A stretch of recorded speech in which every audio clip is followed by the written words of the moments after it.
You know how you do the thing in the beginning where you put a few little teasers? The hook? Maybe include this.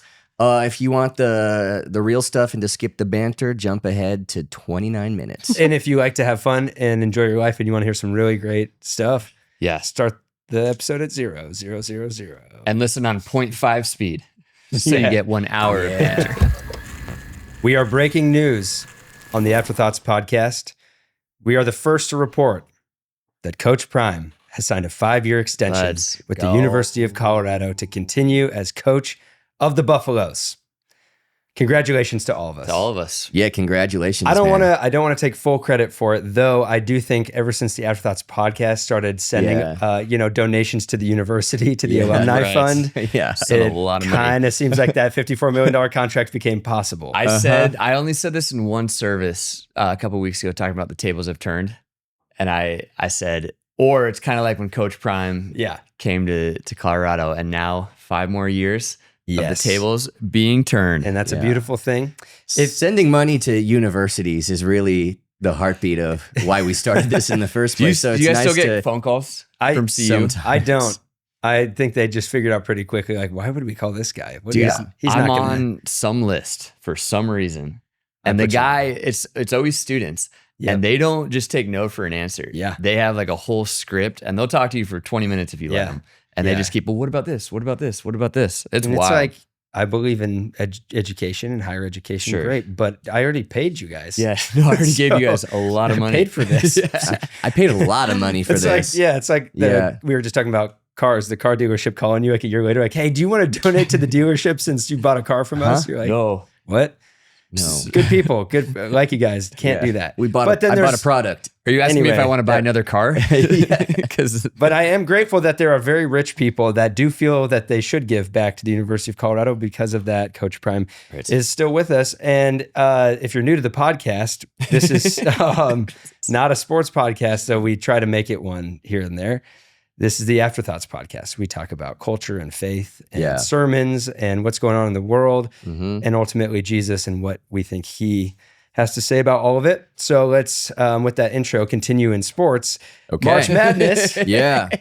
All number 1 seeds in the Final Four. Yeah, I got something to say about that. Come on, Ryan. I think this is bad news for the future of college basketball and the future of this tournament. What we love about March Madness is underdogs and Cinderella stories and your bracket being busted and you knowing that like picking some underdogs is the way to win. Yeah. And I just feel like the way it's going, the rich are getting richer, the poor are getting poorer, which means it's going to be less upsets and more number 1 seeds. And then filling out your bracket's going to be way less fun because it's like, well, I got to put all the number 1 seeds, and then you're that lame guy that puts all the number 1 seeds, the chalk guy first, the chalk guy, and then you win money from that, and it's just not fun anymore. And you see that like these smaller schools, smaller programs, they have this star player that could carry that, like Steph Curry at Davidson, like could carry them for a couple years, but immediately they're transferring. Immediately they get on the stage. Everyone's seeing that someone calls them from a big school, has then money for them for Duke, and then they're gone. So it's the rich getting richer. It's kind of sad to see, but it's an unfair game. That's right. An unfair game. There are rich teams. There are poor teams. Here we go. Then there's 50 feet of crap. And then there's us. The Oakland A's. Greatest movie of all time. Dude, getting a Moneyball quote this early on in the podcast. Episode 81 may be our baseball season. Our best. Yeah, Opening day happened a few days ago before this episode. Back. And the Rockies lost. That's our team. They lost their very first game on a walk-off in the 9th inning, just perfectly ready for 100-loss plus season. If you were the Billy Bean of the Colorado Rockies, what would you do in the first year? Phenomenal I would question. go into the owner's office. I have met Dick Monfort, who's the owner of the Rockies. You have? And I did. And I wish I had said this to him then. I would go, please sell the Rockies. Sell them. You're I can't run this team if you're going to run it the way you want to. They have to sell the team. I can't manage this team under a 1-year So the Walmarts own the Broncos. Sure you can. The Walmarts own the Broncos, so maybe they could just buy the Rockies too. Kroenke owns the Avs and Nuggets. Anyway, enough about sports. Except that the Masters is coming up. Which is Oh, yeah. Let's go. We got the Valero Open this weekend, and then the Masters. Okay, I heard a this is a great question. I can't remember. It was a YouTube golf channel, but the guys were sitting around talking, and it was, would you rather do this or this? Would you rather get $1 million now? Okay. $1 million. Okay. Or you can play 72 holes with Tiger Woods in his prime. If you beat him on one hole, you get $100 million. If you don't, you go to jail for a year. Oh my God. So many stakes. okay. That's this question, Yeah, okay. or $1 million now. I've So got it's some Tiger follow-up. Woods. It's 2000. It's 2001 Tiger Woods. Okay. Does Tiger know about this deal? Does he know all the details? Yeah, but for some of you reason going he's to not jail? trying to help you. Okay, Yeah, because yeah. I was gonna say you'd He's- feel like he'd be like, I'm gonna hit this one For in the sure woods, he would. so you don't go to jail. Can we pick the course? Yeah. Sure. There's no way Tiger can beat me on the par 5, number 3 at the Littleton Golf Course. That Doug and of a I gun, that used to par- live in. that course, We par used to man. live in condos on that golf course. We'd play it nearly every night. I know Yeah. that green like the back of my hand. The you amount think- of times I've been on that green in 2 and 3 putted for a par, Tiger couldn't do that. Oh yeah. Yeah. You think Tiger knows how to navigate the par 5 at Star Ranch? Straight uphill, straight line. There's no chance. way. You I would need take. got I him. would take that. I would one take hole that. One hole with the year in jail and as a pro- father of 2. and 90%. I'm 95% sure I would not beat him on any hole. But you got to do it. But what a story for the rest of your life. Yeah, Either story. way. Because you might regret for the rest of your life. And what am I going to do with $1 million? That's Yeah. what I'm saying, man. Inflation, you can't even go grocery shopping with $1 million. Exactly. And if anybody asks you in prison, like, hey, what are you in for? You get to tell them that story. Right. That's pretty Oh, cool. I couldn't beat Yeah. Tiger. I couldn't beat Tiger Woods in golf. They're like, Yeah, That's it was not a a would crime. you rather, and I was like, well, I got to do this. the state justice department got on board with this, and now you're here. Okay. Would you do the same thing? I would. Would you? Yes. All I think I could. There's one Now- hole. You can beat him on one hole. He's gonna have a bad drive. It means you getting a In his birdie prime, on a hole that he maybe gets not. a par.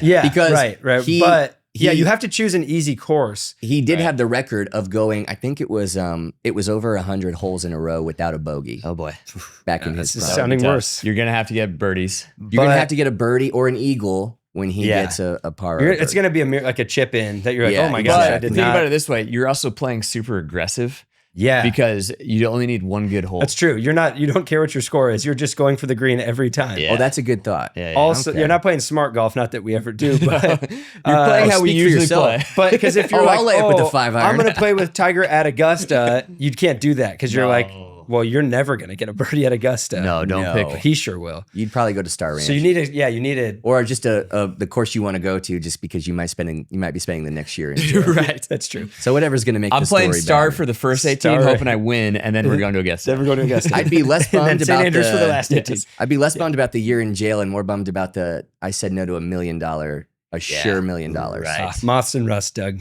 Yeah, man. You can't replace golf. I would money. buy 500,000 of these.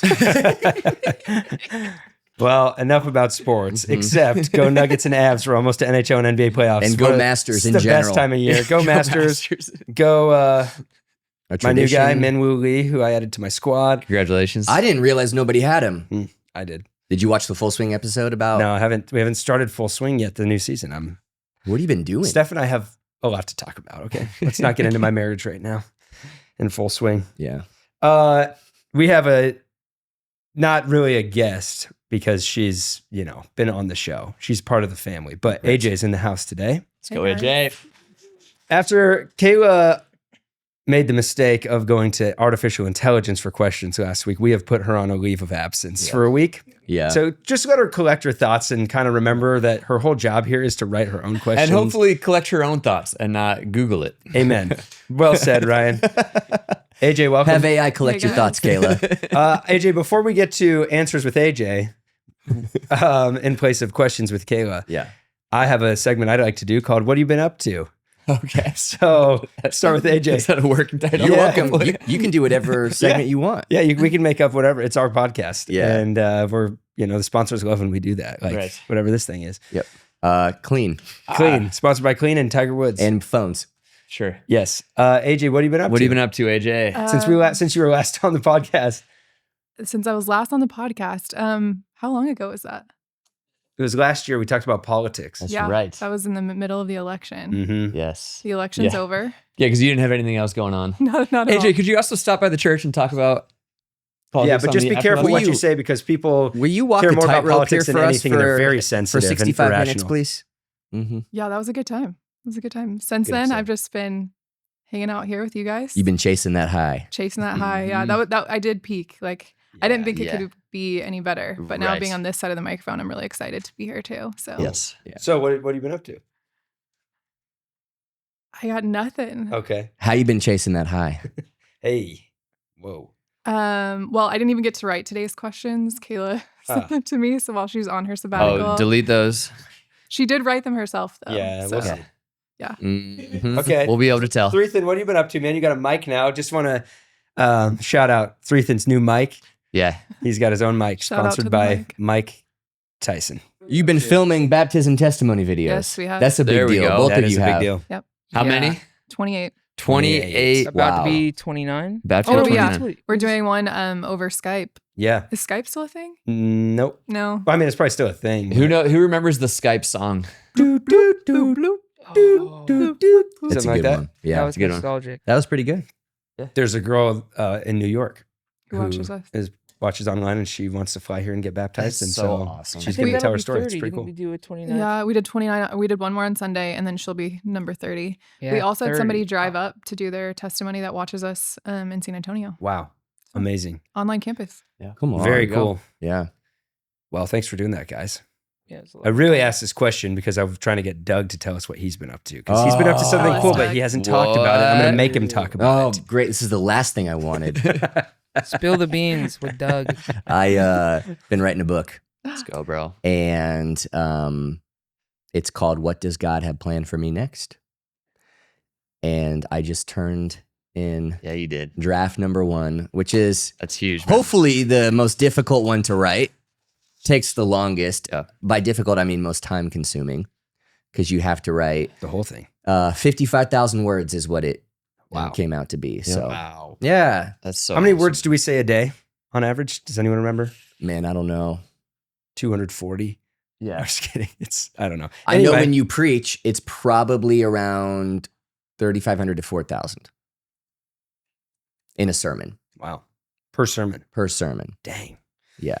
So But it's here, basically, it's probably more like 5,000. yeah, it's basically 15, basically 15 or 16 of those. What you got? It was a wild ride. Says on average, people speak between 7,000 and 10,000 Okay. words per day. Okay. Yeah. Yeah, it makes sense. Wow. So about the same amount of steps in a Is day. there a breakdown of husbands and wives on that?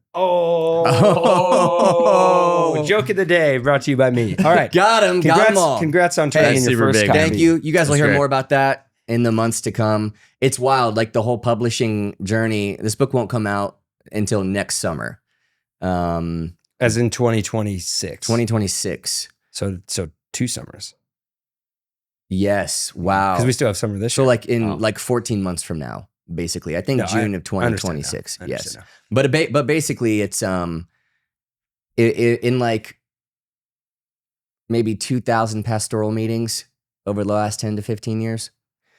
If I can sum up all the questions everybody's asking, I think the number one question is some version of what does God have planned for me next? Yes. And how do I figure that Totally. out and follow a God I can't see with a voice I can't hear into a future I don't know? Hmm. And so it's just basically what I wish I could hand to everybody who Yeah. emails in about a pastoral meeting. Yes. You know what I mean? I can't make that decision for you. Yep. I can't know that for you, but I can hopefully equip you with some helpful language and tools to be able to figure that out with God and step into it so you don't Let's miss go, any of bro. it. It's going to be awesome. That's yeah, so I good. turned it in at 5 this morning. So Yeah, you did. Oh, wow. felt really good. Wow. Yeah. Congratulations, cool. man. That's Thank a big you. deal. Appreciate That's it. Mm-hmm. Ryan, what have you been up to, man?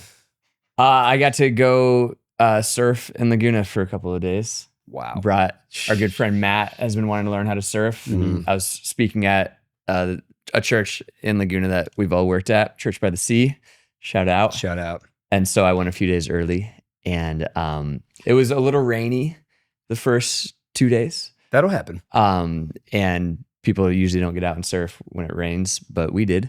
Yeah, you did. If And then you it were cleared there. up. Then the last day, it was like sun was coming up. We were out there early. There was nobody out there, just at Thalia, like Ah. 2 to 3. And it was amazing. Incredible. Yeah. How'd Matt do? He did really good. Yeah. I think learning to surf is a very steep curve. Very, And so yeah. he caught a few, and then the pop-up, is what got him. And that's just a hard thing to learn. But a few more times and he'll be there. Yeah. E, what have you been up to? I'll use my update to just update everyone on the Gecko that we got. Obviously. Had a lot of people Dude. excited about the Gecko. I'll give you a video Yeah, can we show of that? him hunting this morning. Yeah. He's doing great. It's very fun to feed him crickets and watch him. They have to be alive because he wants to hunt, so he's cruising it's all around. about the chase. And he pops out, as you'll see. Dude, that's awesome. He has been given a name. Okay. Yes. What do we got? He is known around our house now as Cap, short for Captain Underpants. Okay. Not Captain America. You would think Captain America, but not to a 6-year-old boy. For Zeke, it's Captain Underpants. So his name is Cap. He's doing great, healthy. He's eating a lot of crickets and has been a great addition to our family. Mm-hmm. Yeah. That's Thanks. so cool. Thank you for asking. Yeah. A lot of been, the afterthinkers are I've been praying for Cap every night. It's in my prayer journal. cool. Thank you, man. I stopped praying for you. I'm praying for Cat. That's fine. Yeah.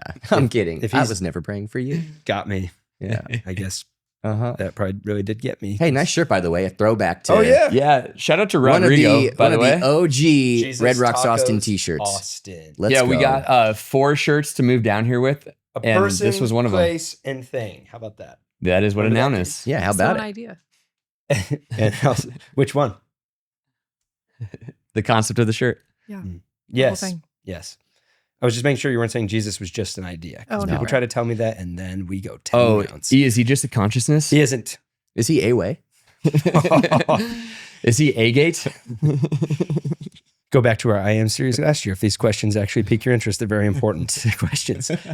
Speaking of questions, Yes. Answers with AJ. Here we What you got for us? All so are you right. answering your questions also? Yeah, you have to answer too. Yeah. Oh, okay. Yeah. Great. Immediate answer. You're just gonna take this whole segment yourself. Yeah, Ask a we'll question just- and give an we'll answer. just- Question for She AJ. asks Okay. herself questions and then answers them.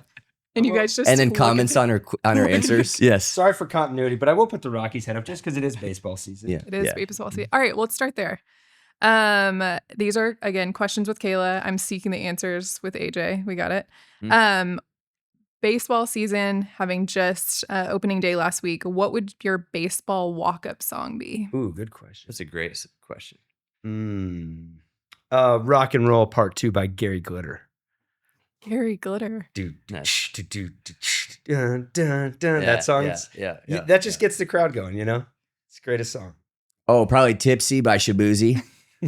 Okay. Doug Is that a loves that song. foreshadowing of a music video being made for Red Rocks? Wait, I hope what? so. I don't know. It seems sure like it by what you said. It's a very specific So hypothetical. it's so impossible to know.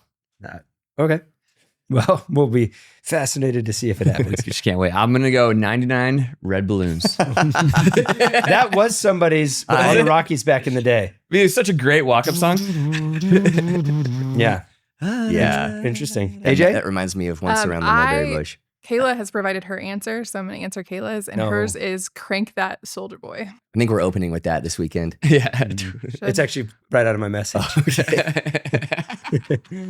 With the question earlier about Tiger Woods, who would your caddy be? If you opted to Good play question. against him, who would your caddy be? Maybe Threethin. Doesn't know anything about golf, Doesn't know but I like anything hanging about with golf. him. Yeah. I'd He's a hand chill you- guy. Hopefully, I hand you the right stuff. But here's the thing. Hmm. Whenever I'm playing golf and I need to hit a good shot, I try to get yourself in that mental place wanna where be you're calm. feeling excited and good about life. It's a sunny day. Ethan's good at And that. if I'm stressed and then I see this guy, I'm always like, we're We're good. fine. We're good. It's just a year in prison. So probably, yeah, just a year in prison. Whatever. So It's probably, just- what are you gonna do with a year? probably Threethin or Matt, our friend Matt, because he knows Those- a ton about golf. So my answer was going to be, it still is. When we were in Laguna, we were talking about like dream jobs, and he brought up being a caddy, and we talked about how good of a caddy He'd be he would really be good at it. because he knows the game so well, but he also Mhm. knows like the mindset Yeah. to be into, and so Matt's my caddy, and I suddenly feel a lot more confident about winning this $100 million. Yeah. But I've got Threethin. I pick you. Ethan All Matott. right. Wow. Yep. What an honor. Just for my mindset. Let's go. Let's go. I got your back, dude. I really think that. That's a good answer. yeah, And you'd anytime- fire me up and keep it light, Oh yeah. And but serious. Oh yeah. and I'd study. Uh-huh. But anytime Doug goes to pull one of his wedges out, I'd go, No. no. And you know what? We'll find another I would way. tip you 20 million. Yes. Yeah. AJ, did you hear that? I have $20 million. That is incredible. All right, Doug, I'm in. Once you get your tour card, we will do both it. quit our jobs. You three can figure out the church. Perfect. Great question. Yeah. Make sure you guys tithe on that money. And of now course. we've figured out the church. There you go. So we're good. Wow. Yeah, There you it all go. works together. All the good problems are solved. I love how you guys went the friendly route. See, if it were me, I'd be like, who did he get most emotional in losing to at the Masters? And I would Ooh. have them be my caddy. You try to get in his head. Golf is an emotional game, so- That's and a- it's all mental. So why would Wow, you not dang. bring in? That's Oh, a you know, really he should not like. He is Sergio. Sergio said some terrible things about Tiger back in the day, but I would never want Sergio to be my caddy. I wouldn't want to hang with Sergio for Nope. 72 holes, man. You know who'd be a great caddy? Scotty Scheffler. Scotty Yeah. Scheffler. Yeah. He'd be a good one. That Scotty would've been my Bowden. answer, He's a yeah. pretty chill guy and knows a lot about golf. Here's what you should do. I know what you think you should do here, but let me tell you what you Imagine actually me and should do. Scotty Scheffler sitting here and Doug's like, I think he's going to be my caddy. And he's like, are you sure about that? Hey, You he'd could probably pick he'd be so anyone. nice about it. Hey, that's fine, great, but Doug. I'm free for some reason. Yeah. Scotty. This Yeah. insane don't hypothetical mind. situation. I want this for you. Also, I don't need the 100 million, and I just don't want you to spend a year in jail. And I'd love to see you win. Scotty would be a good caddy during this Tiger round too, because if you're like, you got 2 holes left and you have not beat Tiger, he could talk to you about jail because he went to jail. Oh, he did go to jail. So he could tell you about it. What's it like, Scotty? We got to get Scotty on here. AJ, do you know somebody that knows Scotty? Can you get Scotty down here? I do know Let's somebody go. who knows. We'll Let's see what go. we can do. What's Yeah. Scotty's caddy's name again? Tell him we'll give him some church merch. Yeah. You know, He'll so, love that. I'm What's sure. Scotty's caddy's name again? Don't know. Another good one would be, what's his name? Tom, whatever. That was Tiger's caddy forever. It would be a good option. Oh yeah, they had some the swing success coach. together, and he could tell you what Tiger's going to do. See, now you guys are There's a thinking lot. strategically. Yeah, I mean, there's better choices than what we made. Oh yeah. than Ormeo. We went. Yeah, I just kind of chose who was right in front of me. Ethan's like, so what's golf I again? still feel like he'd be a super chill guy to have with you. Though. I mean, you could hit a bad swing, good swing. Either way, you're getting the same reaction. Yeah. I think, right? And the golf, Oh, the yeah. golf, Ted Caddy. Scott. Ted Scott. okay. golf carts Who's are done well for electric. himself because he was Bubba Watson's caddy. Wow. When Bubba Watson, I think that was 2012 and another guy. 2014 when Bubba won the Masters. Yeah. And Mhm. and now he's Scotty Scheffler's caddy. He's doing okay. Okay. There's something to him. He's a big mindset guy. He knows I like it. you can watch it happen when Scotty Oh, Steve Williams. That was Tiger's old. Steve Yeah. Williams. Hey, yeah. you know, Eric Heyman would be another Ooh. phenomenal caddy. Really oh, good. there you go. He knows how to read greens in a way that I still don't understand. But Yeah, he always, explains it to us every time we golf. He's and always we're all patient. still like, though. and then you hit it, and he's like, "That's not really what I said," but okay. But Knowledge is not the same thing as talent. That's right. amen. AJ, any more questions? I have No, one more no, question. Heyman. This is a question you have to answer for each other. So Yes. Ryan, you answer for Doug, Okay. Ethan, Ryan. Okay. If the person you're answering for was a character in Mario, who would they be? Ooh. Ryan and Mario. Luigi. Yes. Mario, because you're my brother. Oh, Nice. Oh, but you're Luigi. Dang it. Okay, I guess that leaves you with Toad. Toad. Toad. Guys, You could be Yoshi. Because you have a big brain. I told you so. I was trying to think of like, is there a Mario? This is how stupid. My brain just was like, is there like a more laid back, chill Mario character? Like, no, it's just insanity because it's a fake kids. Oh, yeah. The whole video thing's game. insanity. Yeah, so I don't know who you'd be. Wario is like a Mario's- non-chill version. Yeah, he's I'll take he's it. bad. Mm. Or in Waluigi, aren't they like? Mhm. They're like the counterfeit version of, you know. It's like the enemy raised them up from the sea, the Yeah. two beasts. Oh, yeah, yeah. Waluigi. And We could get into that. I think it ties to Revelation. When's our If I- Revelation If I series? remember correctly, whoever created Mario was trying to depict Revelation in a creative Yeah. way. Obviously. That'll be probably Bowser, week the dragon. 3. It's a turtle, but it looks Have you like guys a not turtle seen dragon. this? Great movie though. The one that Mario movie was awesome, Very funny. Mm-hmm. and Toad was great in it. So you can be that. Deal. That was a Who would great you be, podcast, AJ? guys. Not a lot of options. Probably Princess Peach. Yeah, Right. I don't think there's Obviously. I don't think Yeah, there is another option. No. No. All right. Well, it's been great. You mean of another girl? That's what I meant. Is that what you're saying? Yeah. Exactly. Okay. Right. Well, Yes. International Women's Month is over. That's right. That's right. You don't have to do that anymore. Oh, thank God. Yeah. And then Kayla last week just started into not liking the women's holidays and then said she was joking. And I'm still confused about that. It was great. Yeah. And so she's on a leave of absence. She's got to figure out how she feels about holidays and she's going to write her own questions.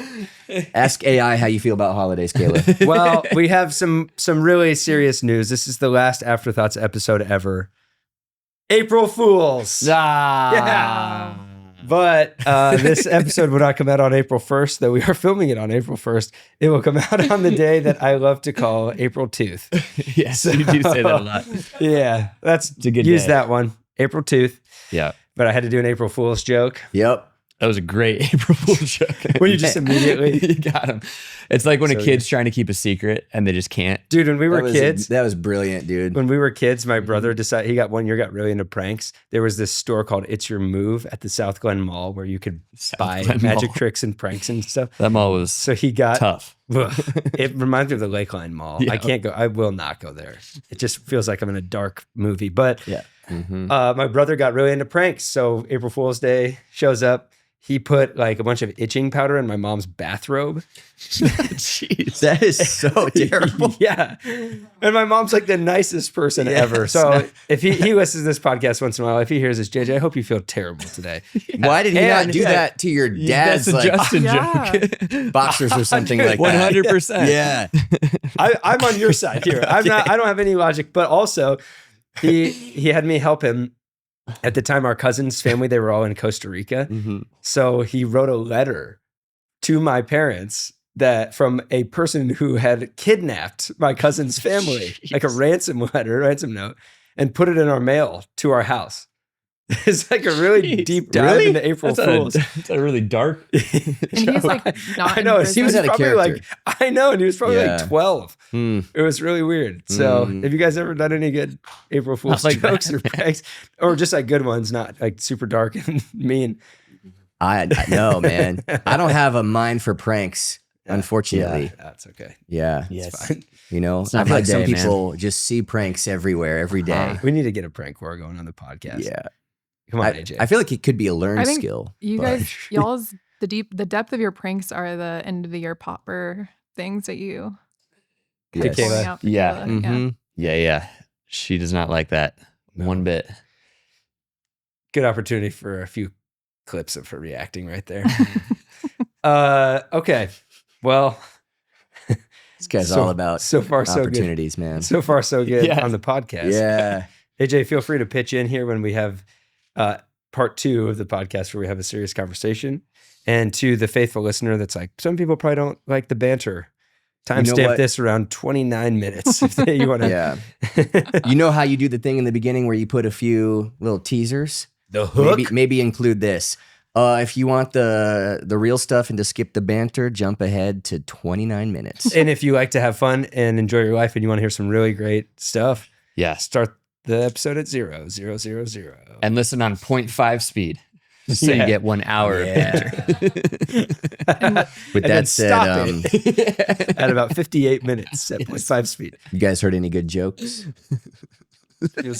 Feels like you're teeing feel it like up you for one. have- No, I haven't. I'm Oh, just shoot. yeah. All right. No, man, go ahead. No, I just Well, No. obviously, natural transition. Ryan did an altar call this past weekend. Yes. Ryan, what is an altar call? I thought, okay, at the noon, I was just, you know how you get when you've done 5 sermons and you're kind of in a silly mood. Yeah. I was going to go into this whole thing about how it was originally not a call, it was a cation. And that's why they called it an altercation. And then in the back of my mind, I was like, you have to stay focused right now. There's 3 This is people your that'll job. think There's 3 guys that'll think that's funny. They're not in this service. Do not do that.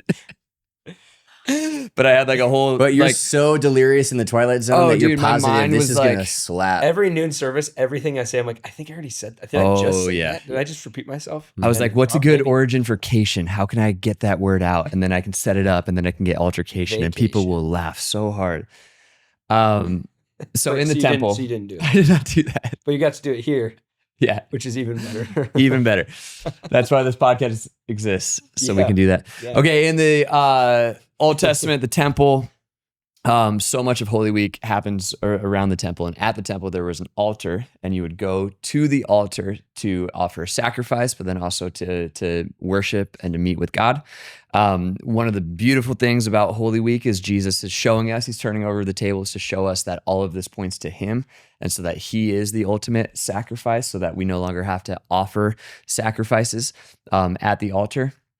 And in him laying down his life for us once and for all, he's going, I've done everything for you. And now he's asking everything from us. And so as followers of Jesus, salvation is free, but sanctification is going to cost us something. And as we go along the way of following Jesus, we are so prone to just hold back onto control of things. And there's 1,000 different examples. I gave about 4 examples this past weekend. But I just felt like halfway through Holy Week, we need to stop, and we need to give the church an invitation to come down to the front and surrender and sacrifice and get prayed for. And every single story was different. Some turned into like confession, some turned into salvation call. Lots of it just turned into like, here's what's going on in my life right now, or in my kid's life, or in my career, or whatever, and I need some prayer. And so at all 5 services, it was always a little different, but we had some like really sweet moments of people bringing things to the altar. It was awesome. So cool. And it was awesome to see so many of the leaders in our church up there praying for people. Yeah. Very cool. Yeah, there's something to like we're always trying to make disciples. And when you see someone that you've been like investing time into and pouring into, and they've been a team member of the church or whatever for a long time, and then like they're praying for somebody and that person is like crying and they're just like handling it. It's a really cool moment. Yeah. Just makes you really proud. Yeah. I felt emotional watching. It's just the church being the church right there. I know, man. And freedom of people. I've been in services where there's like a call or something like that and nobody moves. And all it takes is one person stands up, and then other people are like, okay, I'm not alone. But it just felt like at every service, there was people who were like, I don't really care. Like, I just need this. Yeah. Dude, I think people are past that. They're hungry. I don't think people care anymore. Yeah, I agree. think they just want the real thing. Agreed. At the 4 p.m., I was thinking, in case nobody comes up, I'm going to give it a minute and then I'll go. Yeah. You know, because we weren't up there praying. Yeah. Which is another really cool thing about what happened this past weekend. But everybody just all of a sudden. just happened. Yeah, just happened, It was man. fun. Had Yeah. all It 5 gives of you the perspective to remember how many different stories are in the room with you, how many people are hurting in the room with you, going through something, and how many people are also hungry, like we just said, in the room. That sometimes your relationship with God can feel so personal that you kind of forget that like God's on his journey with everyone around you too. Yeah. And there's something really humbling but really powerful about being like, oh my gosh, like he's moving in my life right now, and that life and that life and that life and that life, and he cares about every single one of these stories. And meeting these people here was awesome. Yeah. I like shaking the church up to get uncomfortable. Yeah. Get out of their seats. Yeah. Respond. Can you remember any of your first moments responding to something like that in church? I remember when I raised my hand and how that felt. That was a big deal. Raised my hand to start following Jesus and give my life to him. Yeah. And then a few months later, I remember raising my hands in worship for the first time. Yeah. And even sitting there, like worship will start, and it's sort of the more responsive time after the message, when the music is a little bit more somber and everybody's sitting down, and then occasionally, one by one, people will start to stand. And I used to sit there in the pew at the annex and just kind of be so nervous. Like, am I going to stand now? Am I going to stand now? Am I going That's to, so funny. like, wanting to time it and not wanting to do it too early, but then, yeah. And it's a big deal. Like creating, some kind of external motion in church. Any other place, it's so normal. But when you're in that kind of environment, all of a sudden doing something like raising a hand or standing up, and then especially getting out of your seat and walking to the front, it just is weightier. Yes. And it's bigger than it is in any other context of your entire life. Yeah. Yeah. Yeah. I've long felt that one of the main things that we can do is help people get out of their own heads, out of their own minds. The church, by and large, painting with broad strokes, tends to be more disembodied. So much of faith tends to happen up here, which is why so much of the conversation turns into just like debate. But nefesh, the Hebrew word for soul, is not just your mind, it's all of you. And so like all of it matters.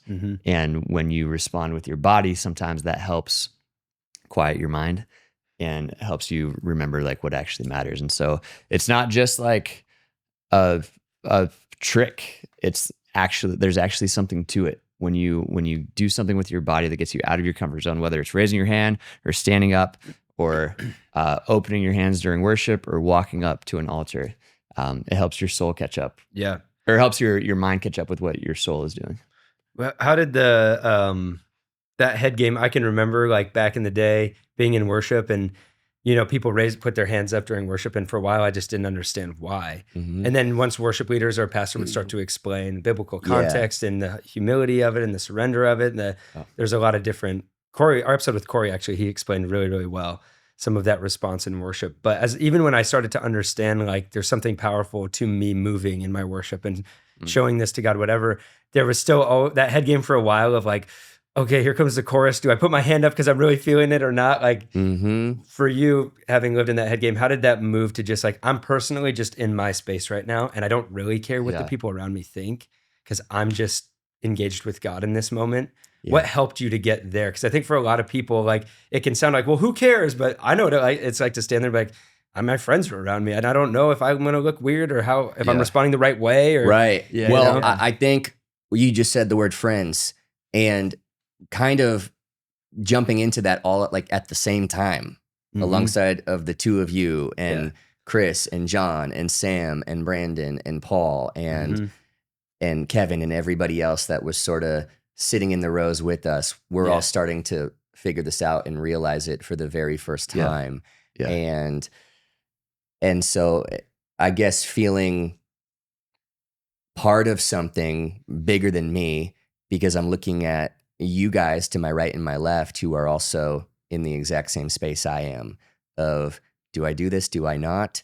And it's kind of like, okay, there was something about the community aspect to it that had the opposite effect. Yeah, that's cool. It didn't make me not want to because of wondering what all you guys are going to think about. It made me want to. That's really cool. Yeah. Like, let's all go. Like, we're all buying a ticket to go bungee jumping. We're all going to be in this together. We're all going to go do this next big step, you know? And that was a real blessing. I know that's not something that everybody gets all the time, the chance to have a lot of these big revelations and take these first steps alongside of best friends.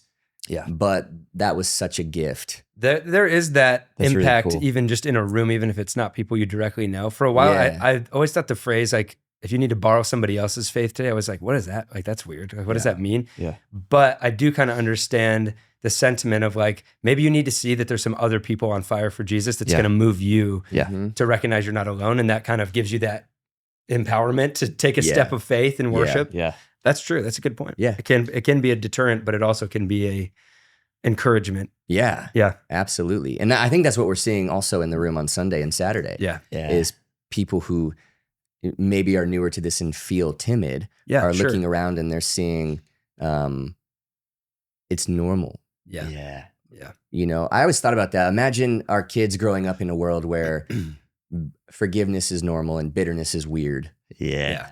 And carrying grudges is strange. Nice. But being quick to, give people the benefit of the doubt is normal. And gossiping is weird. And speaking life about people when they're not in the room is what you do, you know? And it starts to flip. And this is now normal and that's now strange. Yeah. And you're not a rebel anymore if you do things a holy way. It becomes more of that's how life should be. Yeah, exactly. Right side up, if you will. Yeah. Well, I did.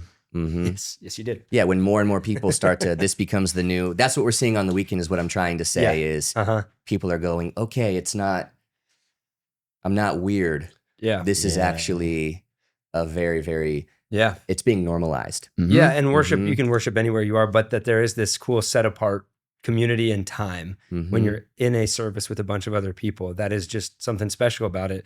And I think people are saying, I want to take advantage of those moments Yes. and reach out to God and connect with him. And the altar call was a big move into that. Yeah.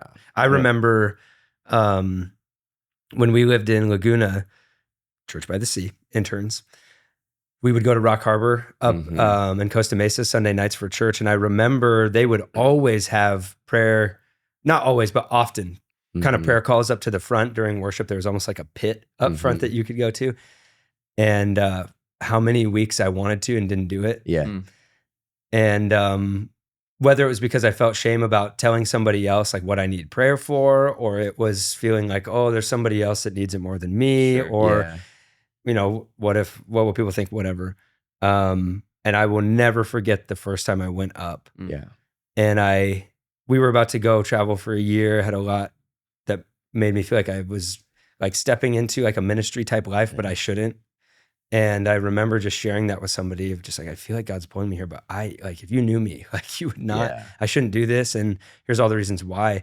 And I don't even remember all the words that person prayed, but I just remember having somebody else tell me truth and pray for me and believe in that moment with me that God actually was going to use my life for something. That was a huge moment for me to where like every time we went after that, I was up at the front getting prayer every single time. Yeah. Because I just realized how much you need somebody else to come alongside you. Because when you get in your own head, that truth just evaporates so fast. Yeah, absolutely. I remember specific weeks. A lot of it would ebb and flow for me depending on my performance that week. So it had something to do with me and God and what God felt about me once again coming up to the altar. Well, you didn't really bat 1,000 this week, Slugger. Yeah. And the scorecard's not great. Yeah, and remember the thing that you were up at the altar for a month ago? Yeah. You're back. You're back, like for the exact same reason. Yeah. And it was okay then, but now it's suddenly, it's different, and it's not.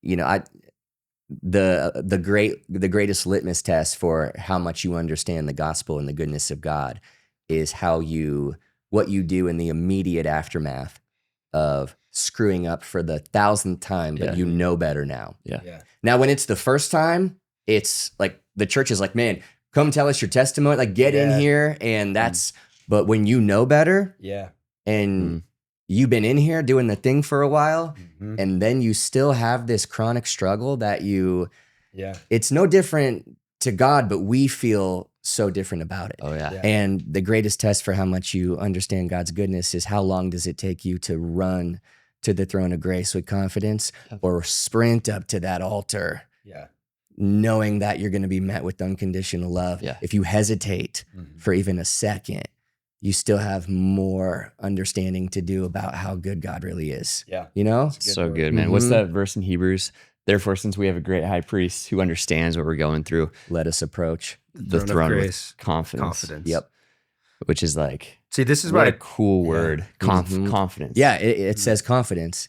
Like confidence in the grace that you're going to be met with. Yeah. This is why I tell people when they're like, oh, there's 3 pastors. I'm like, yeah, the 3 of us together equal 1 mediocre pastor. Yes. And we just strung together a Bible verse between the 3 of us. We got there. That's We like just proved that's like there. an alley in a mediocre way to another guy. We strung together the verse. Kind Probably not. We didn't get spot all the on. with a words few right. different translations. But we're close. The heart was there. We got knew the what it meant. gist, Confidence. man. As long as you Yeah, get the man. gist. Yeah. That is so seeing people confidently approach the altar was very, very Yeah. inspiring and moving. Mhm. Yeah, there's something that happens. And starting to figure out that you have that available to you Yeah. all the time. Yes. Like you have an altar up by the stage on the Sunday Ryan's preaching and does an altar call. Take advantage of it. Right. However, you have that, kneeling next to your bed. Yeah. Right. Anytime you need it. You have that Yeah. in your car during the day when you need to go Yeah. bring something to the foot of the cross and leave it there. Yes. It's You know? interesting thinking Yes. about that, what you just said, and then in the Holy Week context, that it's almost like there's an Old Testament person within each of us that Yeah. doesn't actually believe that. Yeah. It's like, no, it's got to be when the high priest makes the sacrifice or I bring my offering to the temple or whatever. And where if it's I like, string together 3 days of sobriety, then then that's when I should show up. yeah. It's like, so even we live 2,000 years on the other side of Jesus, tearing the temple curtain in two. Yeah. But still within all of us is that Old Testament person that's not sure Deeply. Can't that it's quite, truly available to me yeah. right now in my worst moment. Yeah. Um, And which that's is why you need church every single weekend to hear Yeah. the story of Jesus again Again. and again Yeah. and again and again. Yeah. I'm 15 years in to not just hearing it, but teaching it. I feel like I'm just starting to maybe kind of grasp it, Yeah. because it's Yeah. so illogical Mm. and so contradicts common sense. Yeah. And what you just described, the Old Testament, like, and a high priest to do it, and even the sacrificial system and atoning and earning and deserving, all of that makes sense. Yeah. And there's a nothing, system, nothing logical about process. the new Yeah. covenant does Yeah. No. at all. I mean, it makes sense when you break it down by prophecies, and here's exactly Sure. what Jesus did, and But to a life is broken in the human blood, brain, grace does not make sense. no, it doesn't make sense at all. No, it's very hard to grasp. So Very, for one, that's why it's really important to keep walking through Holy Week. yeah. Why we will continue on this journey. But what have been, like you just said, 15 years into not just believing it, but teaching it, what have been some things that have helped you grow in grace over the years? To run to Jesus, not from him when you sin. To believe that you can approach his throne with confidence. To sprint to the altar. Like, what things have helped you to do that? AJ, pitch in if you got anything. I had actually an experience this weekend praying with people. In the 8 a.m. service on Sunday, I had the first person that walked up to me. I was like, "Hey, what can I help you pray about?" Or like, "What do you need?" And she described to me my number one prayer that I'm praying all the time. Then the second person came up and I was like, "Okay, what can I pray with you?" And it was my second biggest prayer. And I was like, "Okay, God, that's okay."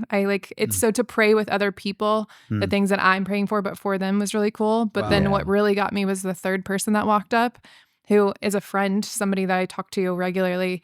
She was like, "This is what I'm struggling with, and I would like you to pray with me on this thing." And it's something I've been too scared to pray about. And so to pray for it the very first time with her, over her, and then so it wasn't necessarily what's allowed me to sprint towards grace. It was a reminder that even when you aren't, I'm using you to do as others. And so when I got up to do the dismissal, I was just in a place of just complete, and looking around at everybody who had just prayed really big prayers too was so awesome. But at the same time, it was just a reminder to me personally, hey, you can do this too. And hey, they're all doing it, but And that was just a really big reminder for me of I can make that sprint when often there are big prayers that you may not want to say out loud either. Yeah. And stay in. So That's good. I Thank you for love sharing that. that. Wow. Mm-hmm. So cool. Confession, because the feeling after is evidence of grace. So you're always scared to confess, even if I have something to bring to you guys and I think I need to tell Ryan and Ethan this. And not that it's just, I say it and you guys just kind of give it the wink and the gun, and then no big.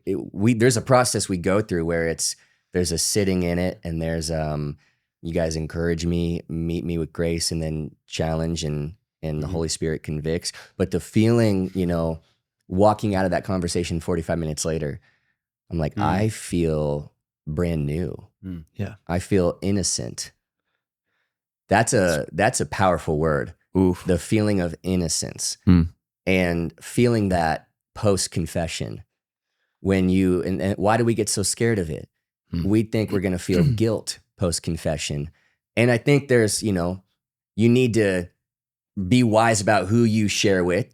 Yeah. And you need to make sure the person who you're confessing to knows how to meet you with grace, first and foremost.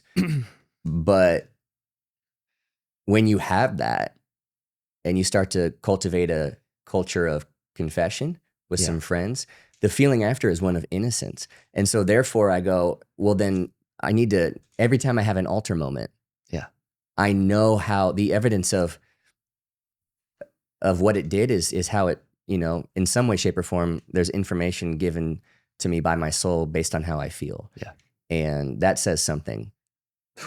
And so, does that make We sense? talked- I Makes just total kind sense, of, man. I kind of tripped over a lot of words there, but No, the it does. feeling That of was great. innocence after I like is innocence. evidence of the Power of confession. power of confession and the grace. power of coming to the altar Yeah. and the Mhm. throne of grace. Which is like the washed white as snow reality Yeah. that scripture talks about that is very hard to feel Yeah. sometimes. But we talked about this recently that in James 5, therefore confess your sins to each other and pray for each other so that you may be healed. Yeah. A lot of people's experience wasn't healing. So I think that's why a lot of people maybe haven't gotten to have a confession moment lead them to Mm-hmm. that innocence, the washing, the feeling of healing because Yeah. maybe it was the wrong people or it's a have to in a religious context or whatever. Right. But it is something to be fought for. Because I think some people may use that as an excuse to go like, I just saw this modeled in a bad way. I had to do this growing up or whatever, so I just don't. It's like, well, that don't stay there because No. then you'll never feel that healing that is possible. You had a bad experience maybe, and that sucks. Yeah. But we had that too in our group. Like sometimes people Sure. would confess stuff and then it was kind of met with like mixed reactions and you didn't totally walk out feeling better. It was like, I think everyone's mad at me or whatever. Yeah. So we've had to fight for how do you Yeah, walk yeah, through yeah. confession with somebody to not just go, dude, who cares? Yeah. But also to make sure they walk out healed and restored. Right. And healed means I'm not ready to go just reopen that same wound, right? Yeah. Go and sin no more. Like Right. I'm going to try to live differently now. Yeah. That's an the, important the part of like pre-weekend confession where you're like, yeah, I've been messing up, and also this weekend I'm probably gonna mess Yeah, up. it's almost like, so my cover guys, now. let me put an IOU in here. We got 3 big nights coming and I'm just going to An IOU. pre-confess. Yeah. That's Yeah. as good as a confession, God. Might want to That's hold on to that an one. IOU. See this one? Rager on Saturday night. Anything come to your mind of growing in grace? Deceit has been the word that Oh. has been like on my mind recently so much. Of I was preaching a couple, maybe last month, and that verse, there is somebody in whom there is no deceit. When Jesus sees Nathanael or Philip, I always get them confused, under the tree. There's something to that word deceit and that mission of being a person in whom there is no deceit that is so counterintuitive for all of us unless grace is real. And if God's grace is actually real and powerful, then we actually have an invitation to be who we are. Because I am so good at like playing games and being like one version of me in one room, and then one version of me when I call a friend, and then another version of me. And like, you learn the spiritual and the religious phrases, and you learn what to say, what not to say, all of that. Like, I think grace is this invitation to throw all of that out the door and just be who you are. Purify your motives and your... And there's something to that word deceit, man, and that mission of Ethan, read living us the without it. definition of deceit just for the viewers, the afterthinkers that maybe are new to the word. Can you spell it first? Deceit, the action of practice of deceiving someone Yeah. So by concealing or misrepresenting the truth. Yep. hiding. And you talked about fig leaves. Yeah. Interesting. Yeah, there Wow, it is. What a tie. So yeah, grace is an invitation to stop living a life of deceit.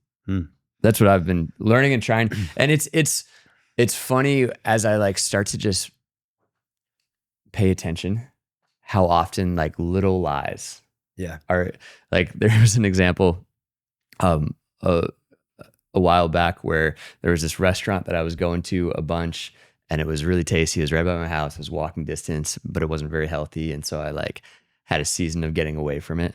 And then like 3 months later I go in and they're like, Ryan, where have you been?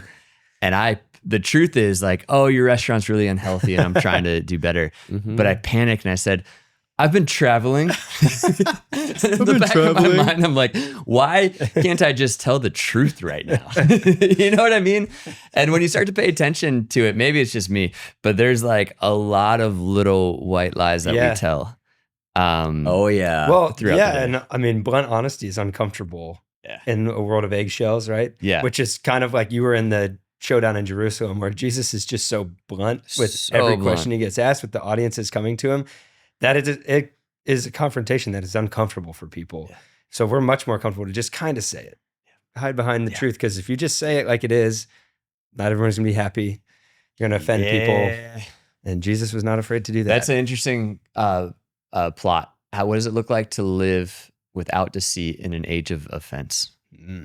Is there a movie like that where somebody just has to say it how it is all the time? Yeah, isn't there? Liar, Liar, liar. Isn't that liar. the premise of Liar, Liar, liar. Liar? I was thinking of Bruce Almighty, and I'm like, it's not that. He's No. It's Jim Carrey. Yeah. liar, liar. Okay. He can't tell a The lie. classic. Yeah. Yeah. Royal pen is blue. blue. Yeah. Yeah. Hmm. It was a great movie, actually. I've actually never seen that movie. What? Really? Yes. Well, you should watch it. Okay. It's good. Yeah. Good old Jim Carrey Yeah. back in the day. Yeah. A few weeks ago, I shared a little message at our youth, and Marolis asked me to talk about sharing their faith and practical ways to help them do that. Yeah. And so I just, in framing it in my own mind, was like, before you think about how am I going to share my faith, you should ask yourself, why would I share my faith? Like, if you ask, who is somebody in your life you want them to know Jesus that doesn't? Okay, this person. Why? Why do you want them to know Jesus? It's a really good exercise. Yeah, that's And a great question. So I had a few of the kids come up and share, like this kid boldly comes up first and he's like, my sister doesn't know Jesus and I want her to know what I found, and goes on this like 2-minute sermon that was so beautiful because he's like, I used to live in shame and I used to live in like all this worldly stuff and I just never felt like myself, and now I feel whole and I feel free when I'm with Jesus, and I want my sister to have that life. I'm like, wow. that's why right there, right? Mm-hmm. So then, Super and I cool. didn't do this in that message, but when I talk to people and we're talking like that about somebody else in their life that they want so badly to know Jesus, they're like, well, why? Well, because they live in like pain or shame, or they're struggling, they're not free, they're held down by these things, and I just want them to know how much God loves them and all that. And then I'll turn it on them and go, why don't you believe that for you then? And so I think putting the grace of God in the context of a person you love actually makes it way more true when you challenge yourself back with it. It's To really go like, good, I man. believe that for Threethan. I love that guy. I want him to know nothing than how much God loves him, that he's forgiven, that he blah, blah, blah. And then you go, how come I don't believe that for me? Yeah. So I challenge our viewers, our afterthinkers. That's a cool way. Put grace in the context of somebody you really care about that doesn't experience it or know Jesus, and then flip it on yourself and wonder why That's you really can't good, man. experience that, I like that a lot. or why you don't deserve it. Mm-hmm. Well, we'll continue on. Holy Week. So much sports stuff happening to talk about. Yes. Which would be great. AJ, thanks for joining us. Thanks for having me, guys. We'll have you AJ. back Mhm. over here at the table Yeah. as well. Yeah. Can't wait. Yeah, I know you can't. I'll send you a couple dates. Check my schedule. Yeah, just Great. good idea. You Keep call chasing me. that high. Chasing the high. And we'll continue on the Holy Week journey It's been awesome. Yeah. towards Easter. Yes. And we'll talk a little bit about The Chosen, because Whoa. the season 5 that's being released in theaters is also Holy Week. Season 5. Did we time that out purposefully? I don't think so, but did it work out? Yes, it did. Pretty cool. Yeah. So we'll talk about thoughts on that too. Okay. Have a great week, Afterthinkers.